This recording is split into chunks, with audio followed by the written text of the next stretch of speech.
5 things that beginner artists really should avoid. Number 5, drawing too small.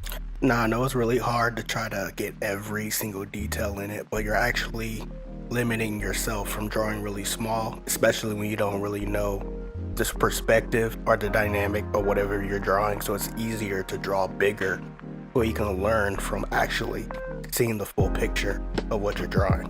Number 4, shape language. Now this one I had personally because I hated drawing shapes. I didn't see the purpose of it until I actually learned, and it actually helps you with a lot of your drawings because everything has a shape to it, so draw your shapes. Number 3, this is my original style syndrome.